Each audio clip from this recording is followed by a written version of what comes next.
Welcome back to the Lexi and Lucie show. Today we are exhausted. I'm so tired. I'm so tired. Why are you tired, Lucy? Because I'm a mom. Yeah, me too. So today we're going to talk all about sleep, putting babies to bed. What even is sleep? I kind of forget, actually. I don't remember. I kind of forget. So sleep is a huge deal for both moms and dads, and specifically when you bring home an infant from the hospital, a lot of moms read about something called Zzzs, S-I-D-S, which stands for Sudden Infant Death Syndrome. Mm-hmm. And something that's that every mom's biggest fear. Every mom's biggest fear. So something that they started is a back to sleep movement. Back to sleep. Put your baby to sleep on its back. Back is best. Back is best. Although it used to be belly's back in the 80s and early 90s. I'm pretty sure all my moms did that and just didn't even know. So they've changed it now with the standard, and it's really important because when baby first comes home, they don't have the neck strength to basically be able to twist their heads in case they roll onto their bellies. If their noses get pushed into the cushion, they're not able to actually remove themselves from that situation to get airway into their noses. Do we want to, before we get into co-sleep and different methods, there are 3 different methods for putting baby into to bed. Did you want to start off with a would you rather? Yes, I've got one for you. Would you rather all your kids sleep in your bed, sleep consistently through the night in your bed, or would you rather get up 2 to 3 times per night but your kids sleeping in their bed or in their crib? And would you say for what, like a day or like a year, or for the first 2-3 years? Okay, this is like a really long time, but it's a long time. It's like a hard thing because I need my sleep, so I would say have the child with me and just get some extra pillows to like set up boundaries. Yeah, I know. But then that's co-sleeping, and then I mean, it's a very controversial practice. I feel like a lot of doctors don't recommend it just because there are so many risks involved, and there is I think in North America they say there's a higher risk of SIDS while co-sleeping. But interestingly enough, across my research, I found that in Scandinavian, Asian, and South American countries, co-sleeping is the norm, and they actually have lower rates of SIDS compared to North America. That's which is pretty super amazing. weird to think about. I wonder if it's because like culturally North Americans are less likely to be like aware of the baby when they sleep, if it's just like a difference in like actual sleep practices, or if co-sleeping isn't actually that bad. Or if there's maybe like more alcohol use in North America, so like if mom or dad has had a drink, that they're less likely to wake up if in case they like roll on top of the baby. Maybe. Heaven forbid. They do booze a lot in Europe. So. They do booze a lot in Europe. That's true. We wouldn't know. At least when I went to Europe. Yeah. So in terms of co-sleeping, I think every parent does it at some point, maybe not consistently. I personally was advised by a doctor with my first not to do it because it can ruin your relationship with your partner, with your spouse, especially if it becomes a habit, and then later on in life, if the child still wants to get into bed with you, you won't have that sort of alone time. So I don't even understand how you do sleep when you co-sleep. I mean, I've tried it a couple times. I tried to avoid it with Sloan, but when she did get sick, I felt she was really clingy and she was really needy. She just wanted mom. So I remember one time Theo fell asleep beside me in our bed, and he literally used my head as his teddy bear. And he like wrapped himself around my head, and I was just like, okay, like this is kind of impossible. It's so cute, but it's also like you need your sleep. Yeah, absolutely. So how do you get the baby? Did you want to say anything more about co-sleeping before we... Well, they did do a study about co-sleepers in America. This is from Science Daily. Hopefully that's like a legit site. But they did. It's legit. They did do a study. They interviewed parents who did co-sleep, and they found out that half of these parents actually lied about co-sleeping. So they did not co-sleep and they said they did, or the opposite? They were all co-sleepers, but half of this group said that they lied to friends and family and said that they didn't co-sleep. Yeah, I think that there is a little bit of shame around it, where people are like, I know even for myself, when I've said, oh, I've fallen asleep beside the baby, like there are people like, oh, you did what? You know, and you're kind of like, well, I'm human, and you know, I get a lot of serotonin going through the system when I'm breastfeeding, or is it dopamine? I can't remember which one it is. So I might fall asleep. Okay, 3 methods for putting baby to sleep. One is the Ferber method, also known as the crying it out method. The second one is the sort of going to comfort your child, which is also known as, I think it's called Williams method. And then the third is the fade method, which is basically where it's a cross between the two extremes, where you start out by comforting the child, but you never pick the child up. You just kind of stand by the crib and talk to the child. And then each night thereafter, you take a step closer to the door until you're like halfway out the door, and then outside the door, and then down the hall, I guess. Like, it's kind of a strange in between the two extreme methods. And I want to say that the crying it out method is that the one that you use the most? That's the one that we use the most. Sleep training is a really big deal, and it's something that I think once you do it, it doesn't last forever, because all children have sleep regressions, whether it's Lucy, you were talking about how Sloan is teething now. So this is going to be a new phase where she's probably going to get out of the sleeping consistently through the night. Last night I tried to let her cry it out. I was like, oh, it's just a bad dream. I mean, I could tell by her cry that it wasn't really a strong cry.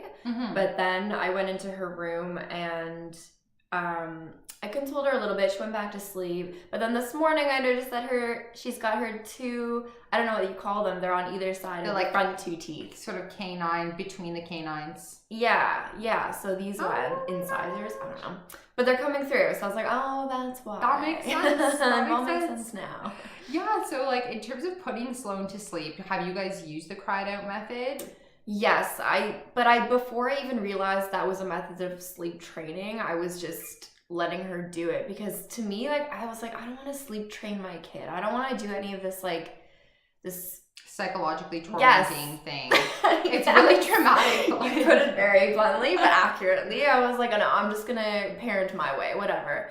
But I actually have done the crying out method, where I've just let her cry it out for a little bit and resettle. But obviously, as moms, we need to use our intuition a little bit and sense whether the crying is, pain or whether it's something that they can resettle. I think that, like, if I may, you're really good at hearing your child's cry and figuring out like what it is she kind of is crying about. Whereas like for me, I'm just like, okay, that's like, I can tell when the baby's overtired. That's a different cry for me. But like all the other cries, I'm like, I don't know, the baby's in pain. Like it just like, because I'm like, hunger is pain is pain, like I don't know, all discomforts are pain, so I'm like, I can't really like distinguish between the cries, which I'm sure I think a lot of moms can, but like I just don't know if I have like I'm that sure you sense. can. Like, you don't give yourself enough credit for sure. I'm sure you can. Thanks. But in terms of comforting the child, like we definitely tried that with our youngest Max, and going, picking him up every single time, putting him back on the boot, and then putting him Williams down method. with the Williams method, picking the child up, rocking him, singing him to sleep, putting him on the breast, giving him everything and more that he needs. And I will say that the child becomes and has become dependent on being comforted in those times. And I think that the goal for all of these methods is to get your child to sleep and to sleep through the night. And in terms of it gets you to sleep through the night. And gets you to sleep through the night. Yeah, what is that? what like I miss those days. But so worth seeing these little cutesy faces when they wake you up in the night. And in terms of efficiency and efficacy, the Ferber method, letting your child cry it out and having them learn the ability to soothe themselves works. And it's usually for us, it's never been more than 4 nights max. They say like 3 to 5 nights of crying it out. And then the child just like will be able to go to sleep on their own. So it's really quick. I had a friend who she went to a sleep doctor because she was just having a lot of trouble with her baby sleeping. Good for her. And she went to a specific sleep doctor, which was amazing. And he recommended the Ferber method. And by night 3, she said there was a huge, huge difference.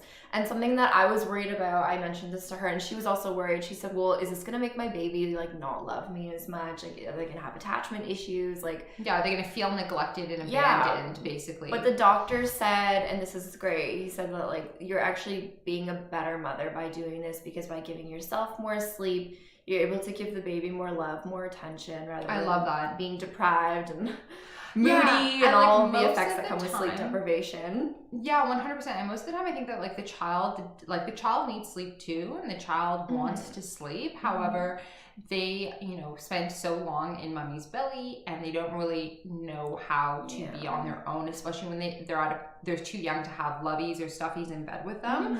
So I think, however torturous it is, and like this is something that we joked about, Lucy, when like the first time, or actually not even the first time, like several times when we've done the Ferber method, I am like gripping onto my spouse, being like, I can't hear my child cry like this. Like I have to go. Like every part of me really wants to just like go and be like, okay, like whatever, I don't need my sleep. I'm just gonna go pick up this baby and like bring him into bed with me, or like hold him, feed him, comfort him.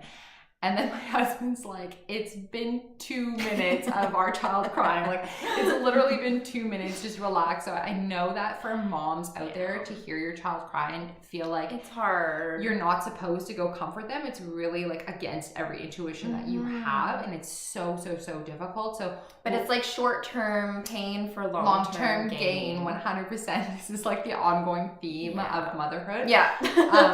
What I've been told is that if the child cries for 45 minutes, at the 45-minute mark, you really should go and comfort the child, because anything longer, if they're crying for 45 minutes, it can cause distress on the lungs, I believe it is, from crying so much and hyperventilating.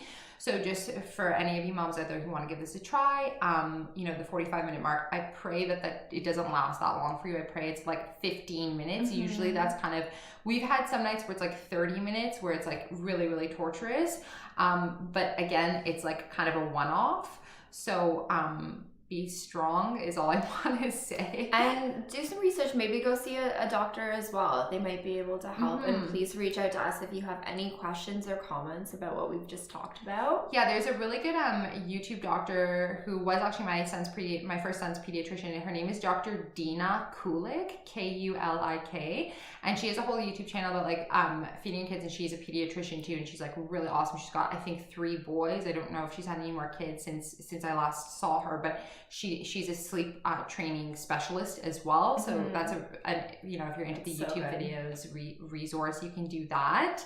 You better be into YouTube videos. Yeah, absolutely. Please and click continue to subscribe. Give us a thumbs up and share with all your friends, okay? Well, there was one more question. I forgot what it was. We were talking about it earlier. It was, would you rather sleep train your baby, or would you rather someone else sleep train your baby? So would you rather sleep train your own child or sleep train another person's child? Like if you had to sleep train someone, would it rather be your kid or another person's kid? For me, it's easy. So you can go first. It's easy because I would rather sleep train my child than someone else's child. Like if I was going to sleep train one of my children, it would literally break my heart to hear them cry. This is really a trick question into getting Lucy to sleep train my child. I would feel like such a bad aunt if I couldn't comfort them. But with Sloan, I know that she's my baby, and I'm like, okay, like I'm gonna let her cry. Like I know that's awesome. I know her cries, so you're such a good mama. Yeah, you feel like you can let your own kid cry because you're the mom. So I have that right. Yeah, absolutely. So I would rather not have somebody else sleep train my kids and sleep train them myself, but I would rather not have to sleep train my kids and like sleep train another person's kids, because it's harder for me to let my own kids cry than another person's child. Yeah, you're a little bit more personally invested, of course. I feel like it's your child compared to someone else's. All right, I think that's a wrap. Anything else? If you have any other questions about sleep, feel free to let us know. We can always shoot some resources off your way. Yeah, sounds good. Okay, click subscribe. We love you. Bye.